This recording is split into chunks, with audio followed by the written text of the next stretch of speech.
chit-chat tayo, reality check or yun ang na-notice ko. At saka ito,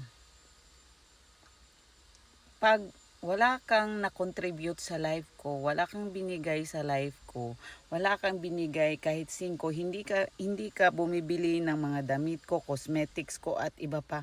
Wala ka pong karapatan na punahin ako kahit anong ginagawa ko, sa totoo lang. Yun lang.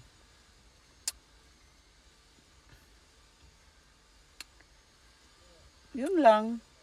Ayokong, kaya nga namimili ako ng kaibigan, sa totoo lang ha. Kasi ayaw kong pinupuna. Hindi ako kumikibo pag pinuna ako, pero thank you next po. Yun ako. Kasi pag nag-argue, ayaw kong mag-argue din. Gusto ko ng peace.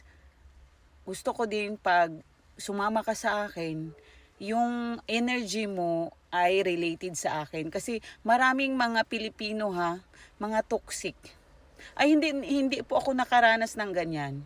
Pero pag kasama mo ako, wag kang complain ng complain. Ikaw nga ang pinasakay ko sa sasakyan ko, complain ka pa ng complain dyan. Pero wala naman ganyan sa akin kasi hindi ko na talaga isasama next time. Kasi may ganun may sitwasyon na ganun, hindi sa akin na pero mga ibang friend ko na ganito yung nagkuha na sila, nagplana sila, o kita na agree, pero pagdating sa saan sila pupunta, puro reklamo, puro ang layo, ang ganito, nag-aaway na sila, nag-argument sila. Ayaw ko nang ganun. Kasi parang toxic, 'di ba? Nagplan kayo, dapat yung energy nyo magka-level. Pero pag alam nyo, wag kayo ding plastic. May ibang mga grupo-grupo pero plastikan lahat eh.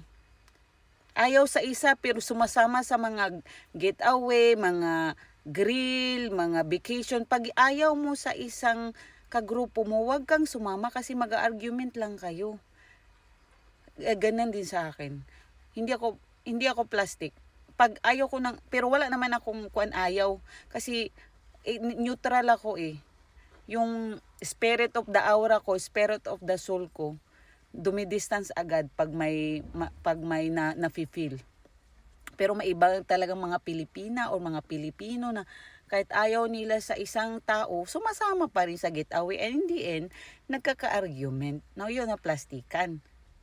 Pero sa akin, hindi man din ako nag-after sa lahat. Uy, sa totoo lang, mas masaya ako mag-isa. Ayaw ko ng arguments, ayaw ko ng lalis, sa Bisaya pa lalis. Ayaw ko ng away ganito, away ganyan, parang may mukha na ganun. Ayaw ko. Kasi gusto ko pag kasama mo ako o pag kasama ng grupo, dapat masaya lang, positive vibes. At saka wag mo akong punahin, mag-ingay ako, magsayaw ako. Wag kang sasama sa akin next time. Yung ganun. Kasi nag-i-enjoy. Kasi marami ako noon marami akong mga kaibigan, so-called kaibigan, na pinupuna ako. Masaya ako, maingay ako, pinupuna ako. Oh, thank you next. Kasi dapat hindi mo punahin yung isang tao na nag-i-enjoy, nag-iingay. Bahala sila maingay, sila yung pupunahin ng ibang tao or mga management. Pero ikaw kaibigan ka, wag mong punahin yung mga kaibigan mo na masaya. Sa totoo lang nag-i-enjoy. Ayoko nang ganun, punaw ng puna. May pinapakain ka ba? Yung ganun sa akin. Hindi ako nagbo-voice out, lang tahimik lang, goodbye, next. Ganun ako.